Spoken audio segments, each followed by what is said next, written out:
ये भी दोस्तों, आप लोग देख रहे हैं भोजन लाइव। आज के हमारे गेस्ट हैं इंटरव्यू के मिस्टर जेमिन, और जो कि एक मुंबई बेस्ड लेक्चरर हैं, और कुछ सब्जेक्ट जैसे कि जर्नलिज्म, इकोनॉमिक्स, सोशोलॉजी एक्सेट्रा वो उस कॉलेज में पढ़ाते हैं। वैसे देखा जाए शॉर्ट में तो बाकी भी कई चीज़ों में वो एक्टिव हैं, जैसे कि फिटनेस, योगा एक्सेट्रा। वो अपने पीएचडी के फाइनल ईयर में हैं और इस वक्त पीएचडी कर रहे हैं।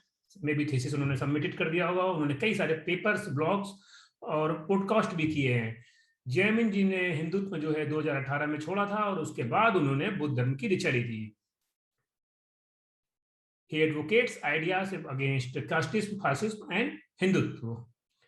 ट्विटर पे भी काफी एक्टिव हैं। अगर आप लोग उनको फॉलो करना चाहते हैं तो उनका आईडी है जेमिन्स, that means JAIMINISM।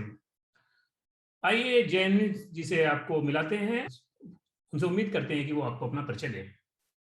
Jain ji please, आप अपने बारे में दर्शकों को अवगत कराइए। हाँ सर, आप जी बताइए। जी धन्यवाद। आपने मुझे ये शो पे इनवाइट किया। सबसे पहले नमो बुद्धे और जय भीम आपको और आपके दर्शकों को बहुजन लाइव के मेरी तरफ से। और मैं चाहूँगा कि आप सभी जन सेफ हैं, मास्क पहन रहे हैं और वैक्सीनेट कर रहे हैं अभी के दौरान। आई होप हम सब प्रिकॉशंस ले रहे हैं जो ज़रूरत है। और रही बात मेरे इंट्रोडक्शन की, आई थिंक आपने बहुत अच्छे से दे दिया है।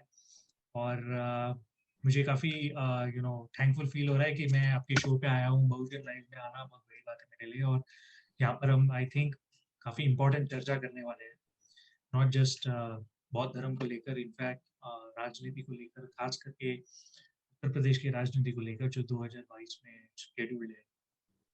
मेरा इंट्रोडक्शन ऐसा रहेगा कि मैं दिलचस्पी रखता हूँ लिखने में, पढ़ाने में, नेटवर्किंग में, और काफ़ी ओपनली बोल्डली लिखता हूँ। पता है कि अभी तक कोई सरकार हरकत पे नहीं आई है मेरे बारे बारे में। अगर देखा जाए तो काफ़ी चीज़ों पर मेरे पाबंदी लग सकती है। बट आई थिंक हमें लिखना चाहिए, हमें सोचना चाहिए, उसी से हमारा समाज आगे बढ़ सकता है, क्योंकि यही बहुत बड़ा सिद्धांत मैंने बौद्ध धर्म से सीखा है। और मैं पहले हिंदू धर्म में रहा हूँ, और मुझे इतना कन्विंसिंग नहीं लगा। और वहाँ पे जो जातिवाद है उसको लेकर मैंने बहुत बड़ा निर्णय लिया। इनफैक्ट एक वक़्त ऐसा था कि मैं डॉक्टर अम्बेडकर के विरुद्ध सोच रखता था। बट अभी वक़्त ऐसे बदल गया है कि आज मैं अपने आप को प्राउडली अम्बेडकराइट भी कहता हूँ, और आगे भी कहते रहूँगा। तो बौद्ध धर्म ने काफ़ी चीज़ें मुझे सिखाई है, मुझे अपना बनाई है। और यू नो मेरे काफ़ी चीज़ों को लेकर उन्होंने बौद्ध धर्म की जो टीचिंग्स हैं, उससे काफ़ी मेरा मेंटली, पर्सनली और सोशली फ़ायदा हुआ है।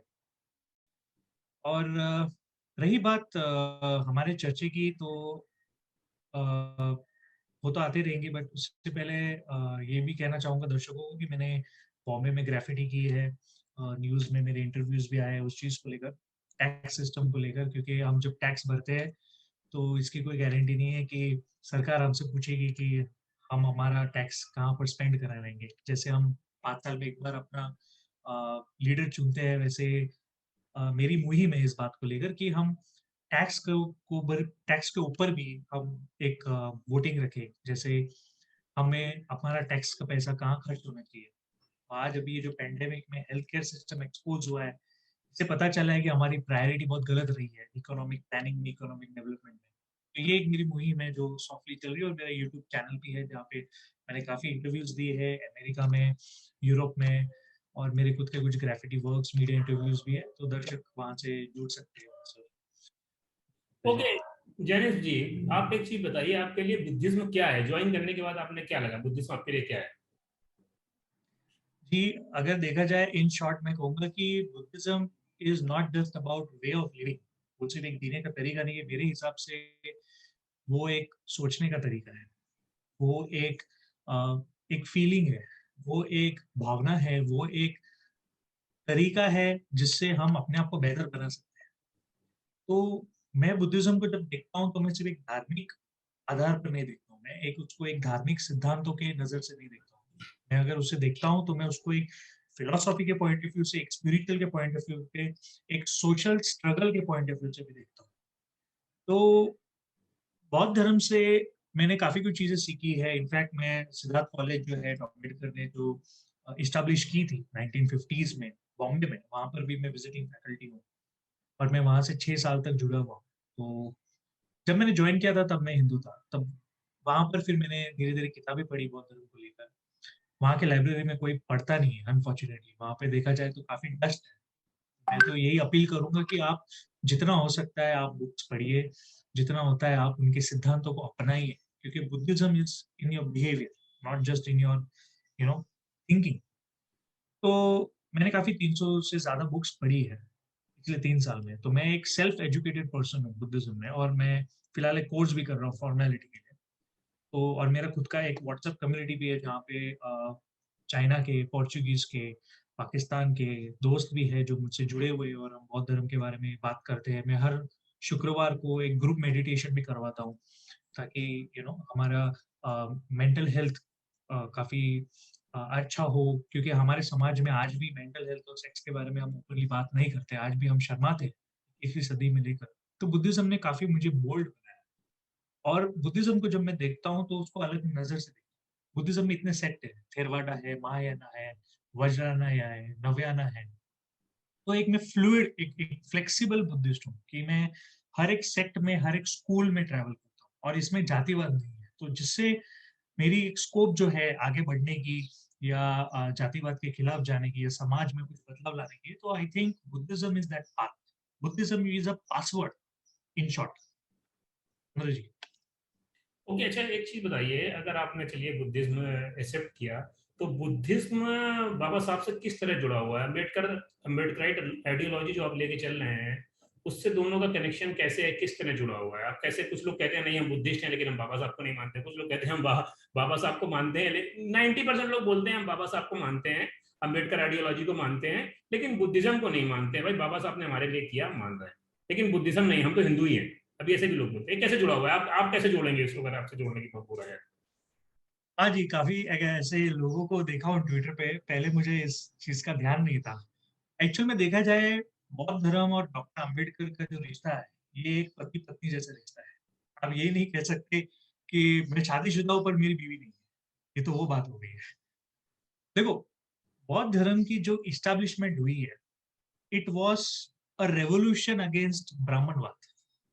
काफी जगह पर बुद्धा ने मातंगी, उपाली, प्रकृत, सुनीत जो अछूत थे उस वक्त, क्योंकि आज के जो भक्त है, संघी है, जो बीजेपी के है, वो ये कहते हैं कि नहीं, जातिवाद तो अभी 200 साल पहले आया, पहले तो इंडिया वाज वेरी इक्वल, सोने की चिड़िया थी। नहीं, आप माझी माया निकाया, तेविजा सुत्ता, असोलनाय सुत्ता, जहाँ पे बुद्धा ने खुद जातिवाद के खिलाफ एक मुहिम की थी या उनकी एक सोच रखी थी, तो उससे पता चलता है कि बुद्धिज्म एक सोशल मुहिम भी रहा, एक सामाजिक मुहिम भी रहा।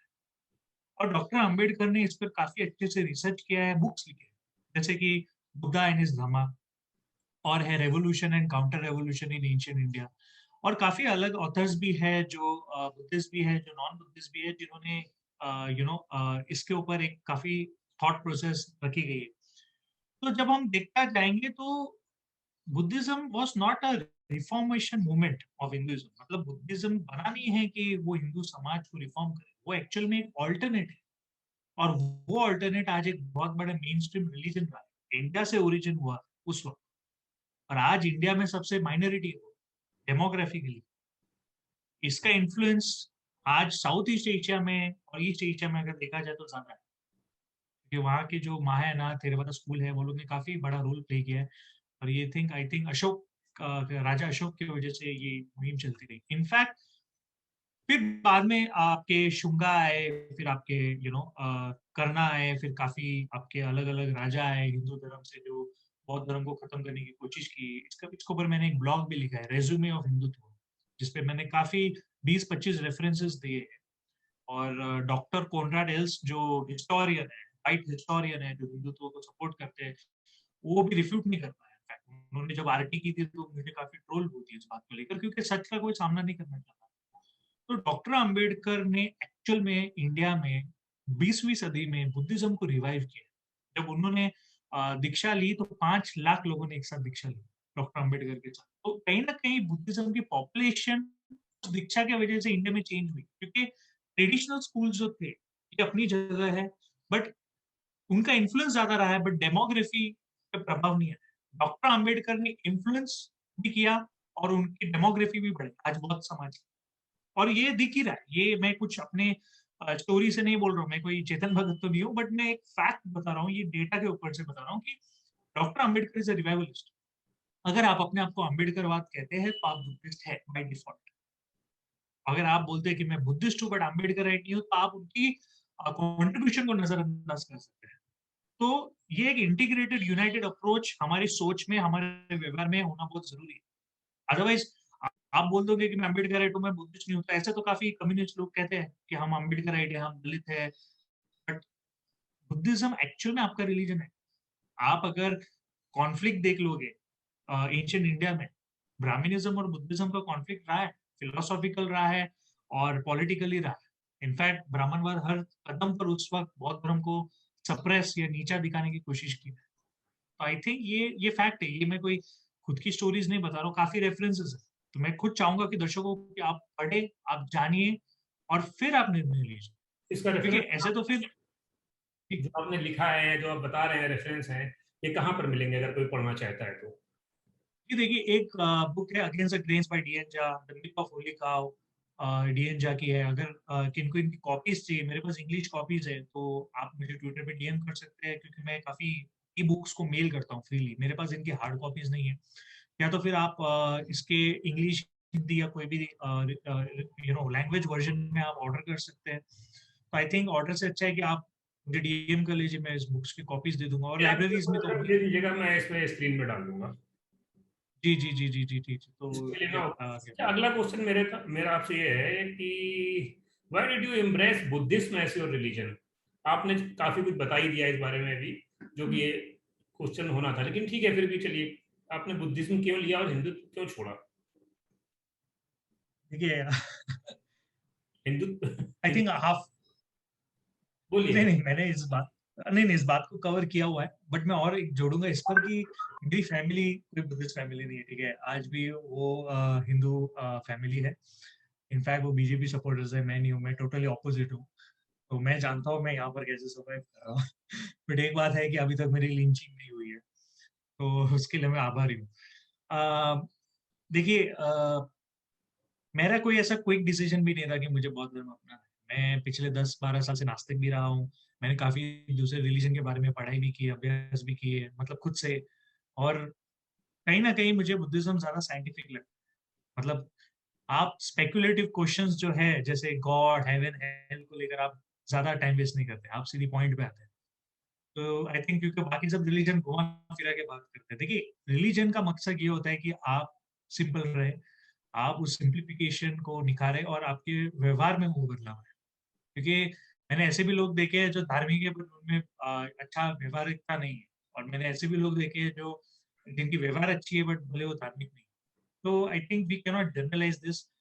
और इस पे मैंने एक ब्लॉग भी लिखा है, why I choose Buddhism over religion, around 2000 words में लिखी है, काफ़ी बड़ी लिखी है। 14 अक्टूबर 2020 के लिए जब डॉक्टर अम्बेडकर ने दीक्षा ली थी, उसको थोड़ा बहुत हमारे सर्कल्स में वायरल भी हुआ था। तो उसमें मैंने काफ़ी आर्गुमेंट्स डाले कि अ, बुद्धिज़्म एक ऐसा रिलीजन है जो टाइम के हिसाब से चेंज हुई।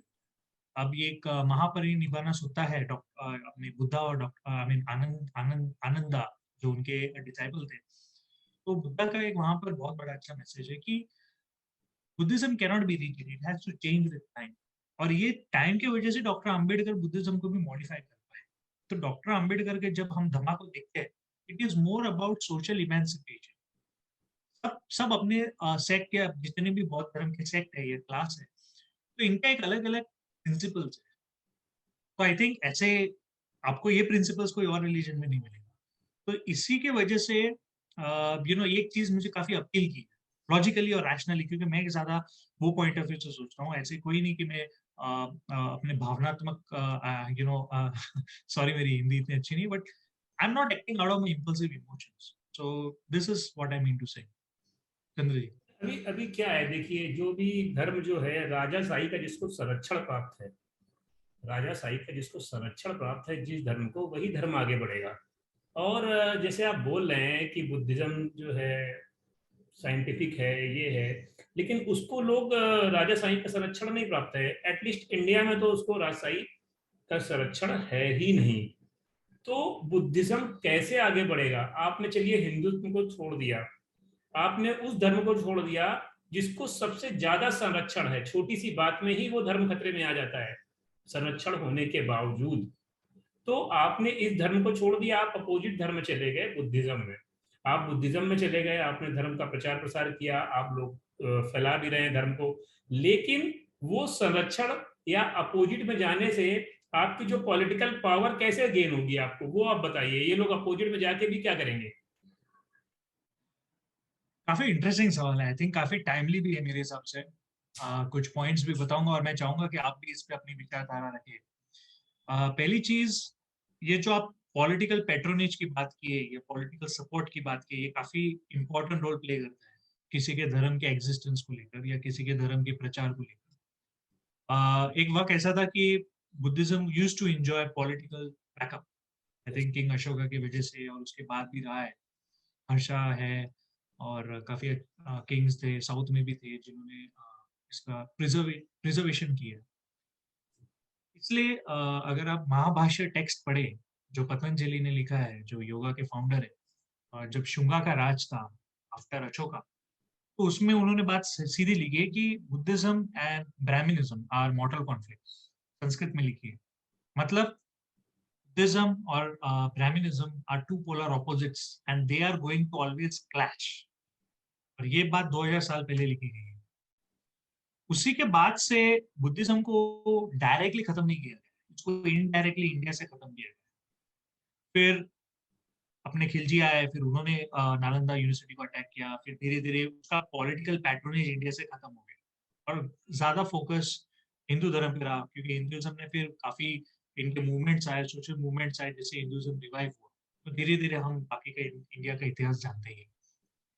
और रही बात पॉलिटिकल सपोर्ट की, आज के वक्त में, आज हमारा देश है तो ये एक साइकोलॉजिकल बीमारी से पीड़ित है।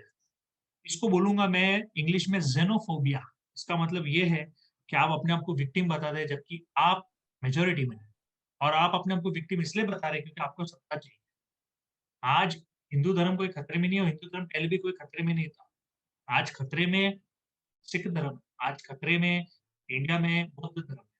आज जैन की पॉपुलेशन कितनी है, आप क्रिश्चियंस की पॉपुलेशन देख लीजिए। इनफैक्ट हमने जिस तरीके से मुस्लिम्स लोगों पे अटैक देखे, लिंचिंग देखी है, और ये काफी पिछले 60-70 साल से चलता रहा है, तो सभी को पता चल रहा है कि हिंदू धर्म खतरे में नहीं है। ये हिंदू धर्म खतरे में एक पॉलिटिकल सपोर्ट, एक पॉलिटिकल मांग की एक एक उम्मीद रखी जा रही है, जैसे हिटलर ने हमारे उसके कंट्री में उसने कहा कि Germans are under threat from the Jews, जबकि जूस माइनॉरिटीज थे। और सभी ने देखा है कि हिटलर ने क्या किया। तो इंडिया में एक अलग तरीके का नाजिज्म मैं कहूंगा, sorry it's a strong word, but एक तरीके का एक डिक्टेटरशिप है। ये डायरेक्टली भी है और इनडायरेक्टली भी है। तो बुद्धिज्म ईस्ट एशिया में सर्वाइव इसलिए किया क्योंकि वहां पर उनको मोनार्कल सपोर्ट रहा, वहां पर उनकी पॉलिटिकल पैट्रोनेज रही है। इंडिया में आज नहीं है। इंडिया में आज आई थिंक आज बौद्ध धर्म एक स्टैचू बनकर रह गया, एक किताब बन के रह गई है, या एक घर में मूर्ति बनकर रह गई है, उससे ज्यादा नहीं। और इसमें गर्व से हमें कहना चाहिए कि आई एम अ बुद्धिस्ट, जबकि मैं कन्वर्ट हूँ और मुझे गर्व है। कभी कभार अपने आप पे शक होता है कि मैं कन्वर्ट हो गई ज्यादा लॉयल हूँ। तो रही बात सपोर्ट की, आज हमारा देश इस मुकाम पे पहुंच गया है कि बौद्ध धर्म का सपोर्ट मिलना काफी मुश्किल है। तो एक जापानीज और एक कैनेडियन थिंकर है ज़ेनजी न्यू, जिनसे मैं ट्विटर पे जुड़ा हुआ हूँ, तो उन्होंने भी यही बात की है कि आज इंडिया में बुद्धिज्म को रिवाइज करना बहुत जरूरी है। तो एक महायाना और नवयाना सर्कल को एक साथ आकर एक करना चाहिए, क्योंकि नवयाना बौद्धिज्म जो है डॉक्टर अम्बेडकर ने फाइंड की है, ये बहुत पावरफुल है, बहुत पावरफुल सेक्ट है। इन्होंने समाज में जिस तरीके से प्रोग्रेस किया है, आज जितने भी न्यू कन्वर्ट्स है, सर जी मैं बता दूं, 2017 की रिपोर्ट है, जितने भी बुद्धिस्ट कन्वर्ट हुए, after living Hinduism, they are doing far better than the Hindu Dalits, economically, socially, even gender wise. 2017 की रिपोर्ट है, बिजनेस स्टैंडर्ड में आई थी। इंडिया स्पेंड की इस पे काफी बड़ी एनालिसिस रही है। तो हमारे समाज को आज अगर पॉलिटिकल सपोर्ट नहीं मिल पा रहा है, क्योंकि हमारे जो बहुजन समाज के लीडर्स हैं, इनको बहुत बड़ा एक लीडरशिप लेना चाहिए इस बात को लेकर, जैसे डॉक्टर अम्बेडकर ने किया था। अगर वो उस जमाने में without social media, without any higher level of bigger amount of activism, उन्होंने उस वक्त आज से 70 साल पहले 5 लाख लोगों के साथ अगर बौद्ध धर्म अपनाया, तो एक बहुत बड़ा मैसेज गया। और आज फिर उसके बाद पैंथर मूवमेंट महाराष्ट्र में स्टार्ट हुआ। फिर उसके बाद आई थिंक यूपी में, I think after Maharashtra UP has the highest Buddhist population. तो आज इसको रिवाइज करना जरूरी है, क्योंकि आप अगर कट्टरवाद से फाइट करना है तो उसका सॉल्यूशन बौद्ध धर्म है, और उसको हमको ओपनली अपनाना भी चाहिए। और इसके लिए हमको पीछे इसके लीडर्स भी चाहिए, क्योंकि इसका पूरा इक्वेशन चेंज हो जाएगा जब हमारे बहुजन समाज के लीडर्स ओपनली बौद्ध समाज में दीक्षा लेते हैं with लाखों लोग, with plenty of people, then it will make lot much difference, because इनका एक openly political support है। और उस पॉलिटिकल पैट्रोनेज से इस धर्म का ये होगा, क्योंकि आज अगर एक हम म्यूजियम बना के या आर्कियोलॉजिकल फाइंडिंग करके हम कह सकते हैं कि Buddhism has come from India, क्योंकि यही लोग, यही हिंदुत्व वाले जब यूनाइटेड नेशंस में जाते हैं तो घर से कहते हैं कि हम गांधी और हम बुद्धा के देश से आते हैं, बट इंडिया में यही नेता बोलते हैं कि यहाँ पर हमको हिंदू राष्ट्र बनाना। तो अगर हमको फाइट करना है तो हम इसको non political, social, economical, cultural point of view से भी देखना है, क्योंकि आज इंडिया को बुद्धिज्म की ज्यादा जरूरत है, क्योंकि हमारी लाइफस्टाइल चेंज हो गई है, हमारे रिश्ते चेंज हो गए हैं।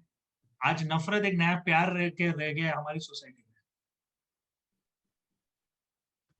ठीक है। जी चंद्र जी। ये आपने बोला कि पॉलिटिकल और सपोर्ट तो नहीं है, चलिए, लेकिन आप ये बताइए, आप कह रहे हैं बुद्धिज्म को ओपनली बोलना चाहिए, बताना चाहिए लोगों को, और एक तरफ आपने पहले बोला कि बुद्धिज्म में कास्ट नहीं है। अभी महाराष्ट्र ने, चलिए, इकोनॉमिक सर्वे जो भी हुए, आपके इकोनॉमिक रिजल्ट रिपोर्ट्स आए, उसमें काफी अच्छा किया बुद्धिस्ट लोगों ने कंपेरेटिवली शेड्यूल कास्ट के, SC ST के 2017 की रिपोर्ट के अनुसार। बट मेरा फाइनल क्वेश्चन फिर यही है कि यूपी में जो पॉपुलेशन है, दो 2020 या 21 में मान के चलिए, जो भी पॉपुलेशन है, काफी सारी जनसंख्या जो शेड्यूल कास्ट की, SC की है, वो बुद्धिस्ट में कन्वर्ट हो चुकी है। बट उन्होंने जातियां नहीं छोड़ी हैं, आज भी वो जातियों के साथ कन्वर्ट हुए हैं बुद्धिस्ट में।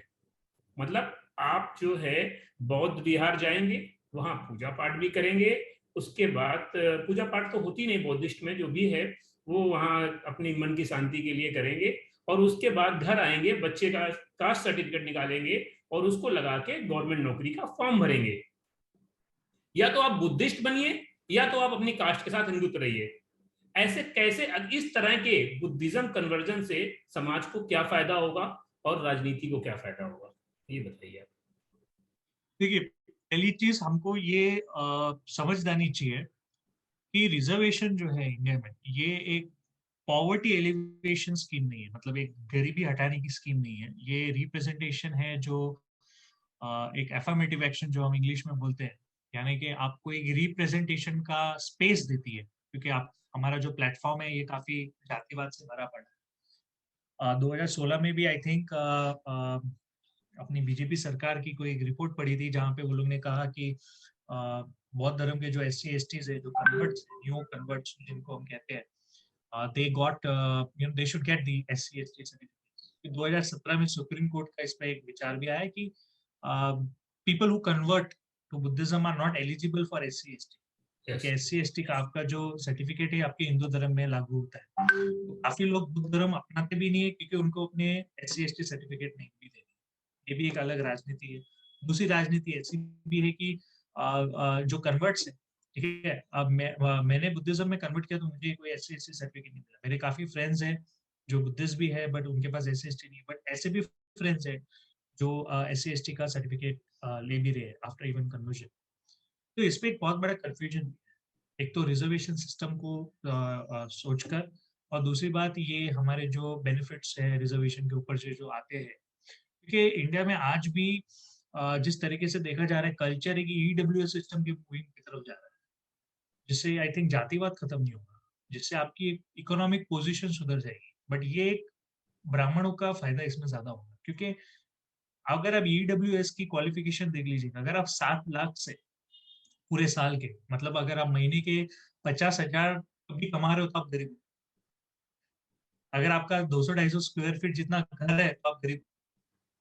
तो ये जो नया डेफिनेशन है, ये जो कन्वर्ट्स है या जो दलित है, भले ये सिख के जात के हो, क्योंकि वहां पर भी उनके मजहबी कास्ट है, और दलित मुस्लिम्स और क्रिश्चियंस जिनका आज तक रिजर्वेशन का फायदा नहीं मिला, तो उनके धर्म में भी आज जातिवाद है। जैसे हम अशरफ पासवान का डिबेट ले लें, वो भी अलग एक कंट्रोवर्शियल डिबेट है। तो रही बात कास्ट गिव अप करने की, और कास्टिज्म को गिव अप करने में बहुत फर्क है। मतलब आप अपना जात खत्म करने में और जातिवाद खत्म करने में बहुत फायदा है। तो जातिवाद खत्म करने के लिए जात को खत्म करना बहुत जरूरी है, और यही डॉक्टर अम्बेडकर के एनिहिलेशन ऑफ कास्ट जो 1936 में पब्लिश की उन्होंने, वो काफी इंपॉर्टेंट है इस सिचुएशन को, इस इश्यू को लेकर समझने वाली।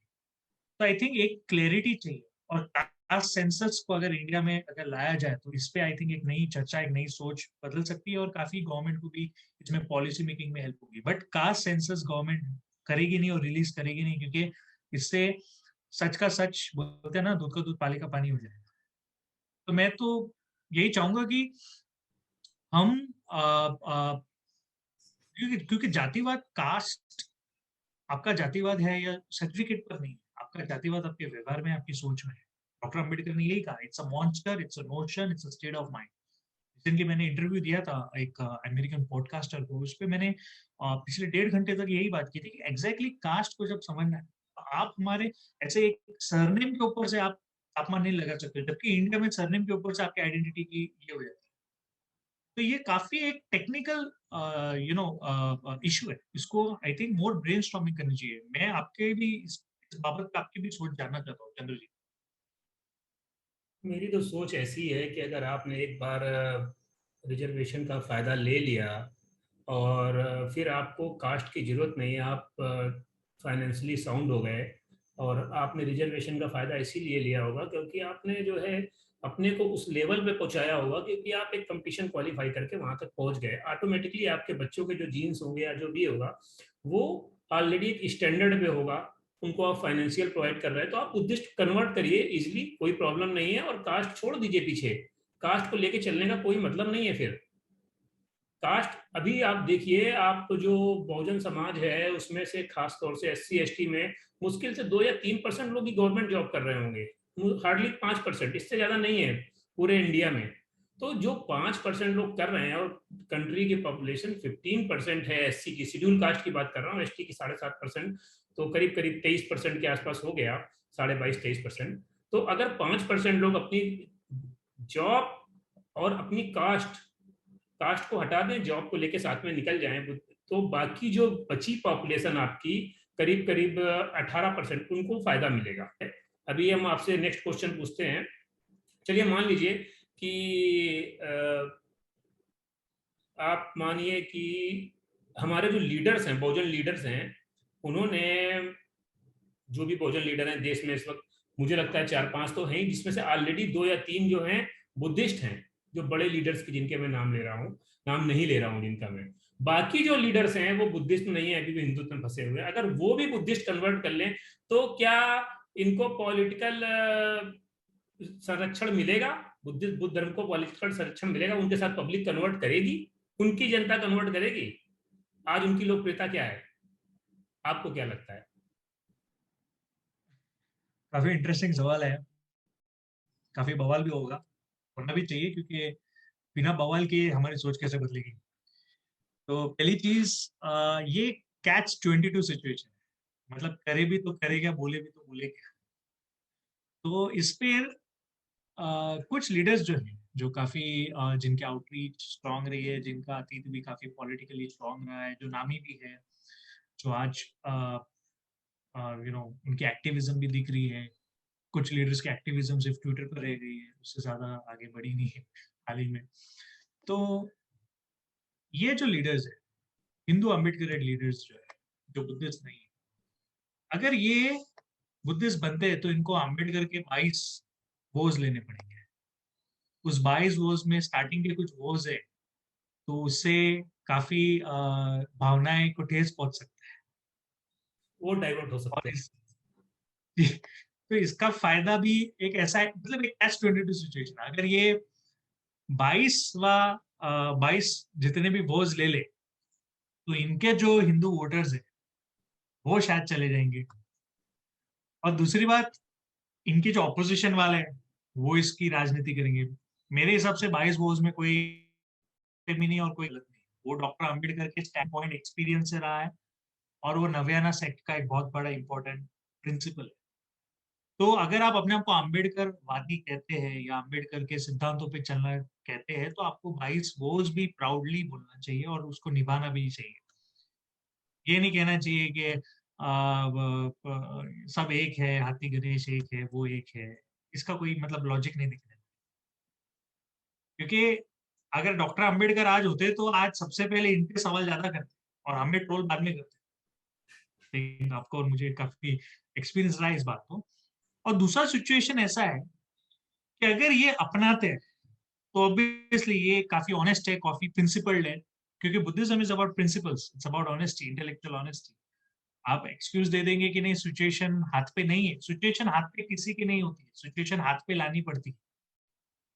हिंदुत्व मूवमेंट की एक तारीफ करता हूं मैं, कि उन्होंने जिस तरीके से राम जन्मभूमि मूवमेंट मुहिम, तो जिस तरीके से इन्होंने 70-80 में किया, और अब हमने देखा है इसके रिजल्ट्स आज जो 2014 से हम भारत में देख रहे हैं, ये उसी का इनपुट का रिजल्ट है।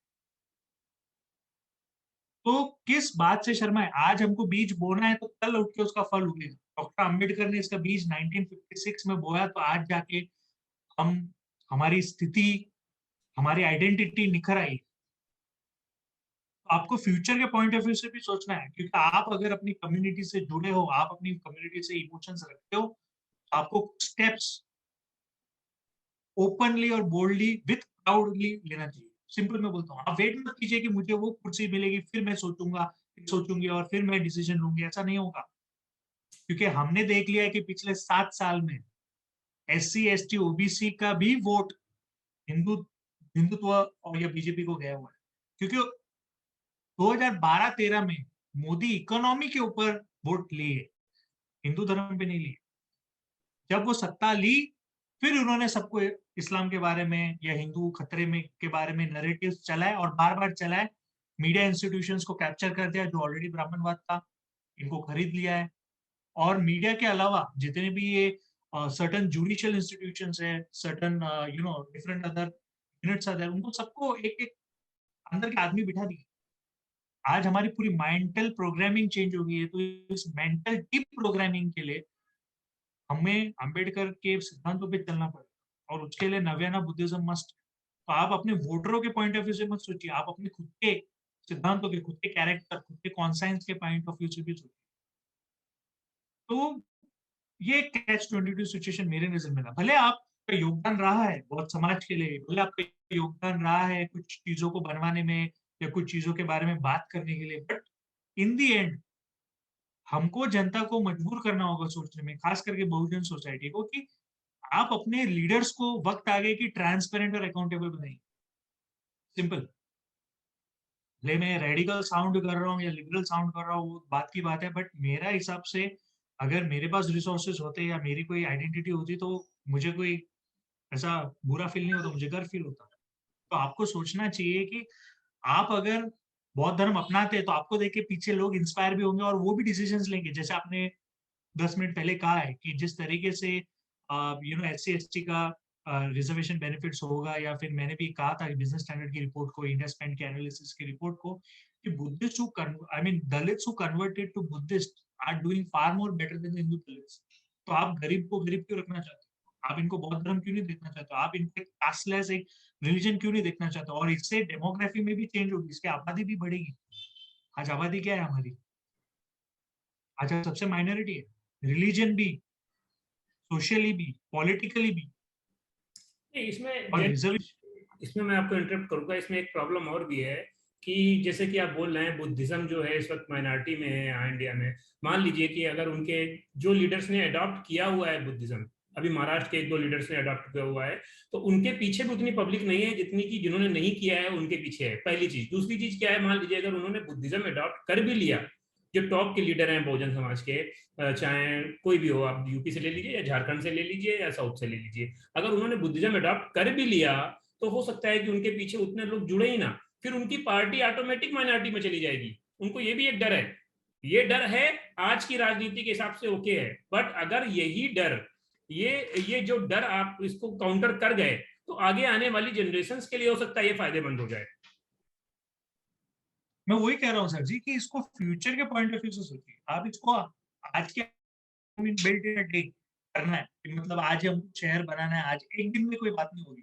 डॉक्टर अंबेडकर ने भी स्टेप्स लिए, उन्होंने भी 10-20 साल लगाए इन चीजों को समझने में, पढ़ने में, और फिर उन्होंने निर्णय लिया, क्योंकि उन्होंने हिंदू धर्म छोड़ने का निर्णय 1930s में लिया और 20 साल बाद उन्होंने आखिर में हिंदू धर्म ऑफिशियली छोड़ा।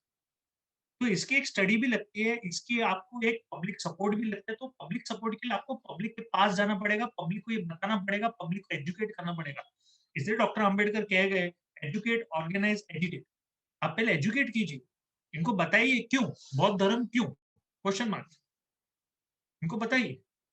क्योंकि असली में इनका धर्म इतिहास से भी देखा जाए, ये जितने दलित है या आदिवासी है, ये इनका इनका ये अवर्णा स्टेटस में गिरते हैं आज भी, शुद्र एक पॉइंट ऑफ व्यू से देते हैं आज भी। अगर आप एनसीआरबी के आंकड़े निकाल दे, 2019-20 की रिपोर्ट है, उस रिपोर्ट में काफी बड़ा यही कंक्लूजन है कि India is not safe for Dalit and tribal girls. ये मैं नहीं कह रहा हूँ, ये एनसीआरबी की रिपोर्ट कह रही है। करेक्ट करेक्ट, मैंने पढ़ी।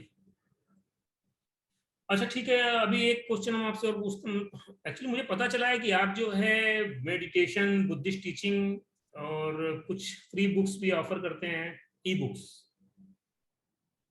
तो अगर कोई आपसे मेडिटेशन या बुद्धिस्ट टीचिंग्स के बारे में जानना चाहता है तो फिर कैसे आपसे जान सकता है ई बुक्स के लिए? देखिए वो मुझसे ट्विटर से जुड़ सकते हैं, तो फिर मैं उनको लिंक शेयर कर सकता हूँ, उनको मैं ऐड कर सकता हूँ, क्योंकि वहां पर हम डेली मोटिवेशन की बातें करते हैं बुद्धिज्म के पॉइंट ऑफ व्यू से, सब बुद्धिज्म के पॉइंट ऑफ व्यू से। वहां पर कोई पतंजलि, ओशो या और कोई इसका प्रचार नहीं होता। और उस ग्रुप को मैं रन कर रहा हूँ। एक्चुअली एक ग्रुप को फाइंड किया था मैंने कन्वर्जन के एक दिन पहले, जस्ट टू कोऑर्डिनेट। मेरे कुछ दोस्त भी आए थे साथ में कन्वर्जन देखने के लिए। फिर 3 से 4 लोग थे उस वक्त, और आज 250 से ज्यादा लोग हैं। तो ये हैंड पिक लोग हैं, ऐसे नहीं है कि कोई भी आ गया और मैंने ऐड कर दिया, क्योंकि जमाना भी आप जानते हैं कैसे है, प्राइवेसी सिक्योरिटी को लेकर भी कुछ डिसीजंस लेने पड़ते हैं मुझे। तो धीरे धीरे काफी स्टेप्स लेता हूँ, जैसे मेडिटेशन करवाता हूँ उनको, थोड़ा मानसिक स्थिति उनकी सुधरती है, उनकी बातें सुनता हूँ, क्योंकि सभी के अंदर गम है। I think instead of promoting smoking or alcohol, I promote Buddhism because that is the way to overcome it. मतलब आपको अगर दुख या डिप्रेशन से आना है तो वो भी एक तरीका है। फिर उनको बुक्स भी देता हूँ ताकि वो पढ़े, क्योंकि मेरे पास हार्ड कॉपीज भी है, बट फिलहाल पेंडेमिक है तो मैं उनसे शेयर नहीं कर सकता, और मैं यहाँ पर बॉम्बे में हूँ तो कोई पॉसिबिलिटी नहीं है। तो उनको एक सजेशंस भी देता हूँ कि आप वो कौन से बुक पढ़े, कौन से स्टेप को अपनाएं, क्योंकि एक तरीके का आप यूँ समझिए कि मैं फ्री में थेरेपी सेशंस करता हूँ। क्योंकि आज अगर थेरेपी की बात कर ले तो 2000-2500 रुपए लग जाते हैं एक सेशन के लिए, और हमारे समाज में, बहुजन समाज में इतनी अफोर्डेबिलिटी नहीं है 2000-2500 एक सेशन की। नहीं दे सकता कोई। ट्विटर से जुड़ सकते हैं, मेरी ईमेल आईडी से जुड़ सकते हैं। आई थिंक आप शेयर करेंगे ही, जब आप इसको एडिट करेंगे तो। और हम ट्विटर से कनेक्टेड है, ये जेमिनिज्म करके है, तो आई थिंक वो फिगर आउट कर सकते हैं, मिल सकते हैं, जुड़ सकते हैं, भले वो कोई भी हो। और ऐसे नहीं कि सिर्फ बुद्धिस्ट ही है सर जी, मैं बता दूं मेरे ग्रुप में 60% आर मुस्लिम्स एंड क्रिश्चियंस। भले वो बौद्ध धर्म को नहीं अपनाए, बट वो मेरी बातें सुनते हैं, वो सोच रहे हैं। और हिंदू भी है, ब्राह्मण्स भी है। ऐसा नहीं है कि मैं कोई रेडिकल या मिलिटेंट ये हूँ कि मैं, ये नहीं है। देखिए कैसा है कि गेट सबके लिए ओपन है। मेडिटेशन करवाना, मेडिटेशन करना, जैसे हमारे लिए रोज के लिए खान पान जरूरी है, वैसे मेडिटेशन भी जरूरी है। और बुद्ध धर्म हमको ये सिखाते हैं इस बात को लेकर, तो इसको फॉलो करना, इसको फॉलो करवाना और लोगों को अपने सिद्धांतों को, अपनी रूट से जुड़ाए रखना काफी इंपॉर्टेंट। कहीं ना कहीं ये मैं विदाउट एक्सपेक्टेशंस करता हूँ, निःशुल्क। ये मेरी मुहिम है Chandra ji. Recently, in one of your blogs, you propounded critical caste theory to be taught from school level onwards. Critical caste theory ये क्या है, इसके बारे में बताइए आप। जी, तो इसको पहले वेलीवाड़ा.com पे मैंने पब्लिश किया, जो बहुजन का प्लेटफॉर्म है, राइटर्स है, राइट। और फिर इसको काफी अलग प्लेटफॉर्म्स में भी रीपब्लिश किया। एक्चुअल में ये सोच मुझे तब आई थी जब मैं एक यूएस जर्नल के लिए एक लिखा था, हाल ही में लिखा था, सोशल स्टैटिज्म का कास्ट करके एक ब्लॉग है। अगर आप इसको गूगल कर ले तो वह सबसे ज्यादा वायरल भी है, और इसके लिए मुझे डॉलर्स भी मिले थे। तो आ, उस वक्त ये ब्लॉग लिखते वक्त मुझे ऐसी सोच आई थी कि इस थियोरी को पढ़ाना इंडिया में बहुत जरूरी है। मैं बताता हूँ क्यों।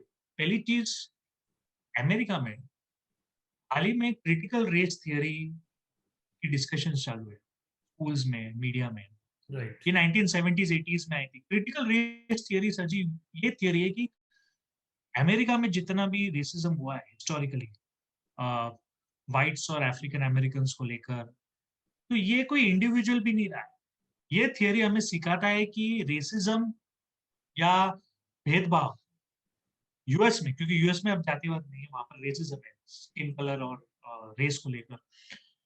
तो ये थियोरी स्टडी करता है या एनालाइज करता है कि आपकी रेसिज्म आपकी रेसिज्म इंडिविजुअल नहीं है, पर्सनल नहीं है, ये एक सामाजिक है, ये लीगल भी है, ये इंस्टीट्यूशनल भी है।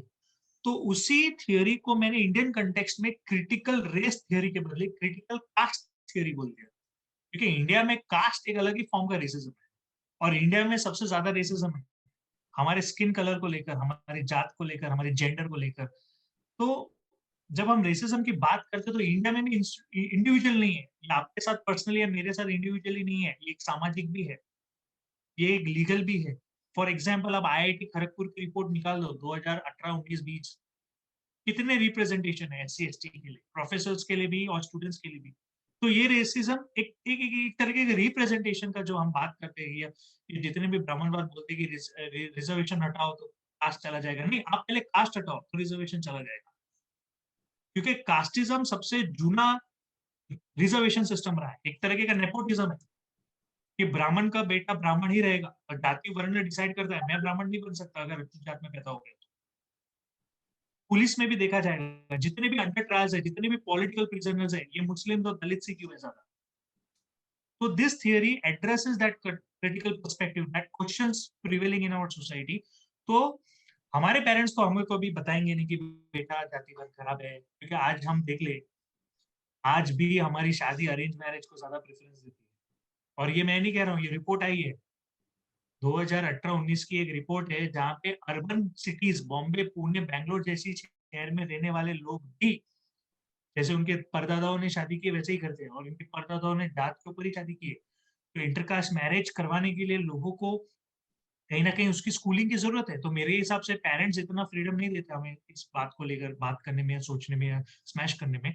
इसलिए ये थियोरी को स्कूल लेवल पे पढ़ाना चाहिए, ताकि बच्चों को पता चले कि ये कितनी बड़ी समस्या है, कितनी बड़ी प्रॉब्लम है। आज जो जो उच्च जाति वाले वो कहेंगे कि नहीं भाई, आज इंडिया में कास्टिज्म नहीं है, वो इसलिए कह रहे हैं क्योंकि उनके पास आज पावर है अपनी कास्ट को मॉडर्न मॉडर्निटी में कन्वर्ट करने की। बट हमारे पास इतने रिसोर्सेज या हमारी सोशल एबिलिटी या हमारे पास इतनी पॉलिटिकल बैकअप नहीं है इस चीज को फाइट करने की। तो इस थियोरी को इसलिए मैं पढ़ाना चाहता हूँ ताकि बाबा साहेब और डॉक्टर अम्बेडकर की जो ये है एनिलेशन ऑफ कास्ट बुक, इसका भी एक इंट्रोडक्शन हो जाए। क्योंकि आज कास्ट का इफेक्ट सिर्फ आपके पर्सनालिटी पे नहीं, आपके जेंडर पे भी है। आज आज भी यूपी उत्तर प्रदेश में, सर जी मैं बता दूं, 35,000 लोग, 35,000 लोग आज भी मैनुअल स्कैवेंजर्स है, जो हाथ से गंदगी साफ करते हैं 21वीं सदी में। ये रिपोर्ट है आई थिंक बेजवाड़ा विल्सन की, जो मैनुअल स्कैवेंजिंग के खिलाफ मुहिम लड़ रहे हैं। इंडिया में आज रजिस्टर्ड ऑफिशियली 70,000 है, उसमें से 35,000 यूपी में सबसे फर्स्ट, और उसमें से 80% लोग महिला है। तो ऐसा क्यों है कि एक पर्टिकुलर वर्ण ही, एक पर्टिकुलर जात ही ये काम करेगा। अभी गुजरात में तो भी ये लोग statement निकला था कुछ दिन पहले, उसमें ब्राह्मणों से और ओबीसी बाकी जातियों से भी एप्लीकेशन मांगे गए थे। सेम एडवर्टाइजमेंट था मैनुअल स्कैवेंजर्स का, उसमें उनको काफी बुरा लगा।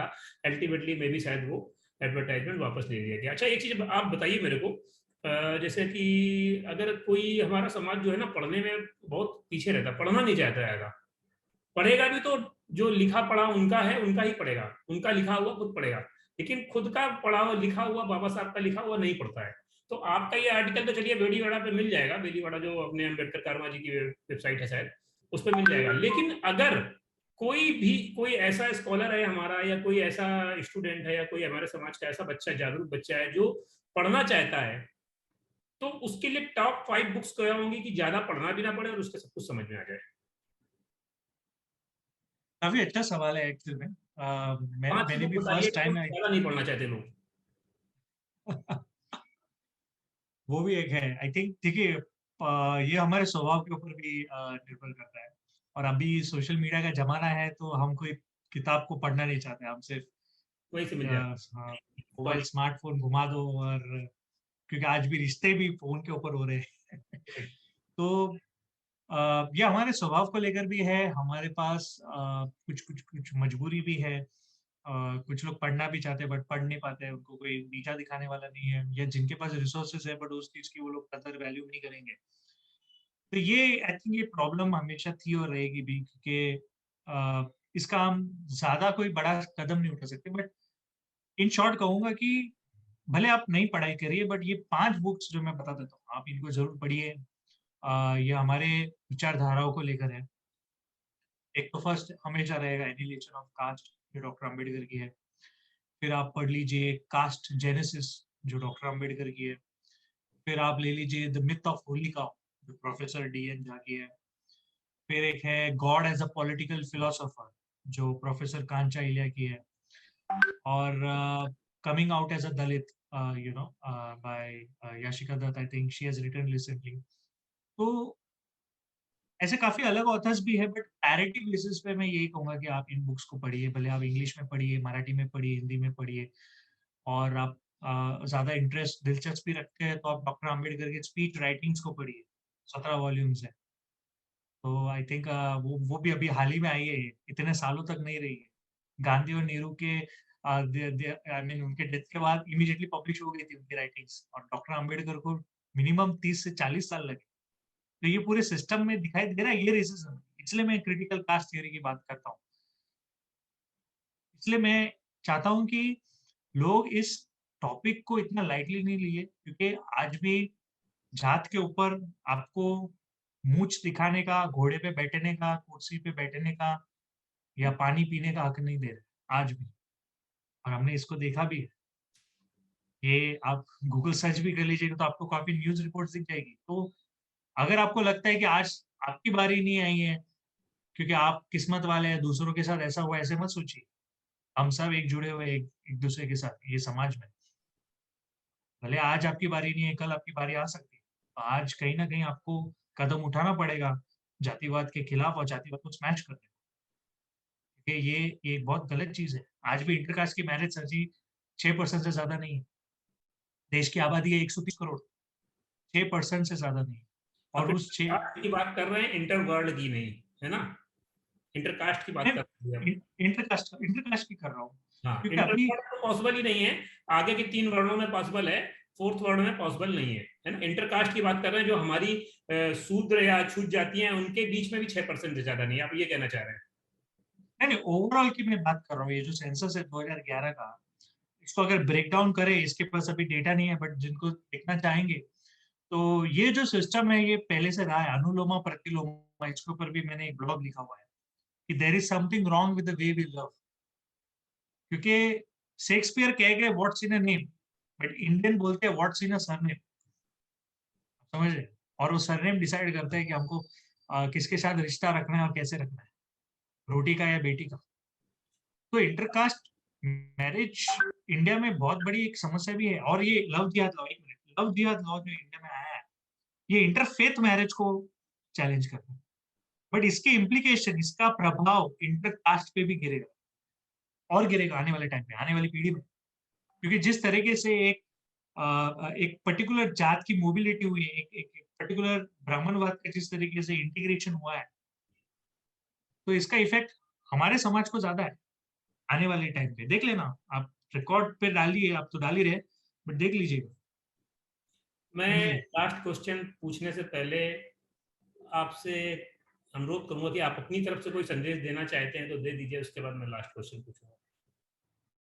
जी, यही कहूंगा कि आप सवाल कीजिए, आप ब्लाइंड वर्शिपर नहीं रहिए। डॉक्टर अम्बेडकर का एक बहुत अच्छा कोट है इस पे, कि धर्म में भक्ति होना एक अलग बात है, बट अगर राजनीतिक में आप भक्ति जैसी सोच रखते हैं तो इवेंचुअली हमारी जो समाज है ये एक डिक्टेटर सोसाइटी के खिलाफ जाएगी। तो उस अंधभक्ति जो है राजनीति में या समाज को लेकर, या समाज में जो है हमारे चीजों को लेकर, तो उस चीजों को तोड़ने के लिए हमें सवाल उठाने चाहिए। सवाल कीजिए। आज एक टाइम ऐसा आ गया है, दुख की बात है कि सवाल उठाने पे आपको एंटी नेशनल अर्बन नक्सल घोषित कर देते हैं। इनफैक्ट जब आप ये वीडियो डालोगे तो हमारे पास कमेंट्स में भी आएंगे, काफी लोग इस पे गाली गलौज भी करेंगे। पर देखिए, सच बोलने से डरना नहीं चाहिए। जब लोगों को झूठ बोलने से डर नहीं लगता तो सच बोलने से क्या डर। सिंपली बात करते हैं। ठीक है। तो सवाल कीजिए, अभ्यास कीजिए, आप रिश्ता जोड़िए।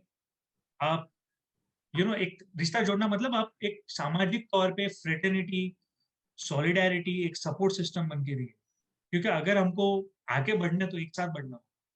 क्योंकि आज भी हमारे समाज में ऐसे चमके हैं जो आगे बढ़ जाते हैं बट फिर हमारे समाज की तरफ नहीं देखते वापस, ये भूल जाते हैं। उनकी एक बहुत बड़ी रिस्पॉन्सिबिलिटी बनती है कि अगर आप ऊपर आ रहे हैं डॉक्टर, जो रिप्रेजेंटेशन करके गए हैं उसको ही भूल जाते हैं वो वहां जाके। जी और जी, ये ये बहुत बड़े चमचे हैं। तो इन चमचों की वजह से आज हमारा समाज आगे नहीं बढ़ रहा है। क्योंकि अगर आपकी क्योंकि आज अगर आप वहां पहुंचे हो क्योंकि डॉक्टर अम्बेडकर की वजह से, बट अगर आप उनके सिद्धांतों को डिसरिस्पेक्ट करते हो तो देयर इज समथिंग प्रॉब्लमेटिक। समझ जी। अभी देखिए पूरे देश में कास्ट एट्रोसिटीज हो रही हैं, हर एक स्टेट में हो रही हैं। उसमें से कुछ स्टेट टॉप पे हैं और कुछ जो है थोड़ा कम है, पीछे भी हैं, राजस्थान जैसे कुछ टॉप पे भी हैं। तो अभी मैं ये बोलूँगा कि मान लीजिए कि जहाँ पर कास्ट एट्रोसिटीज ज़्यादा हैं, तो उसमें जो भी शुरू की 4 या 5 राष्ट्रीय पार्टियां हैं वो सारे एक ही वर्ड के लोगों को या 2 वर्ड के लोगों को या 3 वर्ड के लोगों की हैं, मैक्सिमम से मैक्सिमम। ठीक है। तो जो बाकी एक पार्टी बची वो खुद को जो है बहुजनों की पार्टी डिक्लेयर कर रही है आज के डेट में, और मोस्टली उसके जो वोटर हैं बहुजन बहुजन ही हैं। अभी जब एट्रोसिटीज होती थी पूरे देश में, तो लोग जो है जो SC ST OBC के लोग से वो कहाँ जाएं। चलिए SC ST वाले तो एक बार फिर भी उनके पास SC ST एक्ट है, तो उसको अगर वहाँ का ऑफिसर जो है डिस्ट्रिक्ट का ठीक हुआ तो वो उस पर केस करेगा, FIR करेगा। अदरवाइज तो पॉलिटिकल दबाव में, क्योंकि जिन्होंने कास्ट एट्रोसिटीज करी वही लोग 70 to 80% हर एक पुलिस स्टेशन में कार्यरत हैं, या जहां से न्याय मिलता है वहां पर वो लोग कार्यरत हैं। तो उनके पास एक पार्टी हुआ करती थी बहुजनों के पास कि SC ST OBC जाके अपने, अगर वो सत्ता में है, सत्ता में नहीं भी है तब भी विपक्ष में है, तो जाके अपनी कंप्लेन दर्ज करा देते थे। अभी वहां पहुंचना हर बंदे के लिए, केरल के बंदे को जाके वहां पर पहुंचना इम्पॉसिबल है कि हाँ भाई केरल का बंदा है, यहाँ एट्रोसिटीज हुई है, हम जाके यूपी में जाके अपनी कंप्लेन दर्ज कराएंगे अपनी पार्टी में कि हमारा साथ दिया जाए। या उनकी जो प्रदेश कार्यकारिणी है उनका तो पता ही नहीं कि कौन है, किसी का कोई नाम ही नहीं आता वहां के लोकल लीडर्स का उस पार्टी का। मतलब अभी कुछ दिनों से आपके हाथ में सोशल मीडिया आ गया, ट्विटर आ गया, फेसबुक आ गया, आप उससे भी कंप्लेन अपनी पार्टी तक पहुंचा सकते हैं। अभी उस पार्टी ने भी अपना जो है नेशनल मीडिया कोऑर्डिनेटर एक उसी वर्ण के बंदे को बना दिया जिसकी बाकी 4 राष्ट्रीय पार्टियां हैं। अब ये बताइए, आप अगर इसमें जानकारी डालेंगे कि थोड़ा देंगे हमें कि बताइए कि कैसे अपना जो समाज है SC ST OBC समाज है वो अपने जो ट्विटर को यूज करके या फेसबुक को यूज करके अपनी पार्टी तक अपनी बात पहुंचाता था वो कैसे पहुंचाएगा। क्योंकि अभी इस वक्त नेशनल मीडिया कोऑर्डिनेटर भी वही है जो उसके ऊपर अत्याचार कर रहा है वो है। दोनों की जातियां सेम है। वो क्यों एक्शन लेगा और क्यों जो है वहां तक बात पहुंचाएगा, ये लास्ट क्वेश्चन है बस। काफी प्रैक्टिकल क्वेश्चन है, यूं कहूंगा, और इसकी चर्चा लंबी चल सकती है और इसमें आई थिंक काफी विचारधारा भी आएंगे जो जरूरी है। देखिए, पहली चीज डिफरेंसेस होना काफी इंपॉर्टेंट है, क्योंकि हम एक कंट्री में रहते हैं जो होमोजीनियस नहीं है, जो हेट्रोजीनियस है। तो रही बात इन सब सवालों की, आपने वो बात सही कहा कि कुछ 4-5 पार्टीज है जो काफी नेशनल है, काफी पॉपुलर है, जिनमें 2 से 3 वर्ण के लोग को ही लीडरशिप मिला है। इनफैक्ट मैं तो मुंह पे बोलूंगा कि कम्युनिस्ट पार्टी में भी कोई बहुजन फेस नहीं है।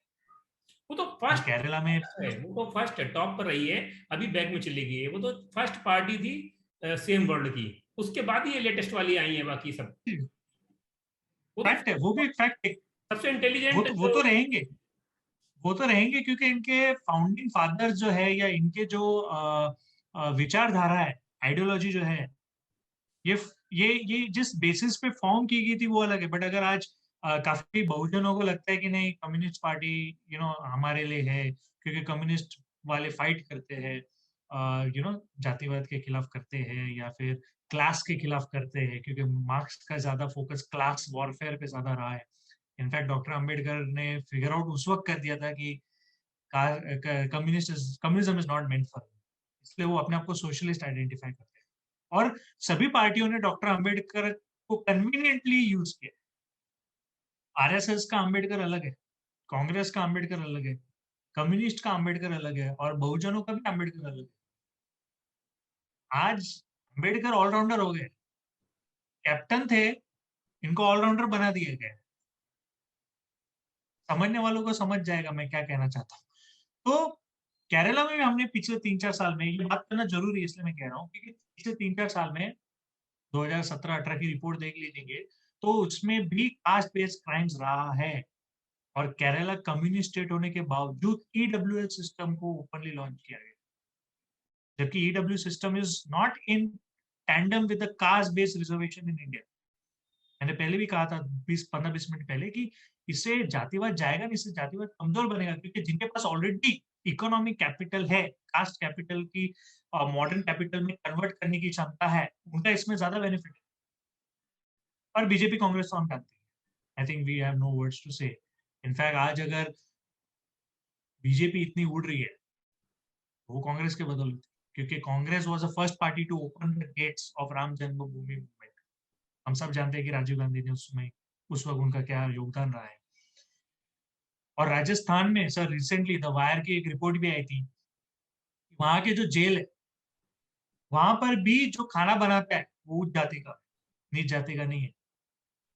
इसलिए क्रिटिकल कास्ट थियरी यहाँ पर इंपॉर्टेंट है, क्योंकि हमको समझना है कि अनसीन या इनविजिबल फैक्टर्स क्या है इस चीज को लेकर। दूसरी रही चीज बाकी पार्टियों की, देखो कैसा है कि अभी हाल ही में जो सोशल मीडिया कोऑर्डिनेटर बने, पहली बात, इतनी बड़ी पार्टी है, रीजनल पार्टी है, और बहुजन की वॉइस है, बहुजन की फेज है, बहुजन की प्लेटफॉर्म है। अगर इस पार्टी के ही सोशल मीडिया, आज सोशल मीडिया बहुत बड़ी टूल है सर, आज सोशल मीडिया से आप धमाका करते हैं। अरब स्प्रिंग तो 2011 में हुआ था नॉर्थ अफ्रीका में, अल्जीरिया, तुनिसिया, इजिप्ट में, ये सोशल मीडिया के वजह से रेवोल्यूशन हुआ है। सोशल मीडिया में बहुत बड़ी ताकत है जो लेजिस्लेटिव, जुडिशियरी, एग्जीक्यूटिव और मीडिया को चैलेंज कर देती है। That is why social media is the fifth estate of democracy. और आज की जो सरकार है ये सोशल मीडिया को कंट्रोल, सेंसरशिप करने में ज्यादा ध्यान लगा रही है, क्योंकि आज हमारी ओपन थिंकिंग, ओपन रिश्ते, ओपन क्वेश्चंस सोशल मीडिया से बन रहे हैं। क्योंकि हमने देखा है कि मेन स्ट्रीम मीडिया जो है, न्यूज़पेपर, टेलीविजन, रेडियो, ये कैसे बिक चुके हैं। सोशल मीडिया बिक नहीं सकता। सोशल मीडिया को भले आप कंट्रोल कर सकते हो, बट कहीं ना कहीं बातें बाहर आ जाएंगी। बुद्धा का इस पे कोट है कि आप 3 चीजों को ज्यादा वक्त तक नहीं छुपा सकते, सन, मून और सच्चाई। सूरज, चांद और सच्चाई को आप ज्यादा वक्त तक नहीं छुपा सकते। तो ये जो बहुजन पार्टी की जो सोशल मीडिया टीम है, पहली बात, इनके लीडर को ये सोचना चाहिए कि यहाँ पर मैं एक किसी दलित या आदिवासी को लीडर बनाऊं जो सोशल मीडिया देख सके। अमेरिकन सिविल सोसाइटी रिसर्च की रिपोर्ट आई थी 2-3 साल पहले, सोशल मीडिया पे 40% से ज्यादा कंटेंट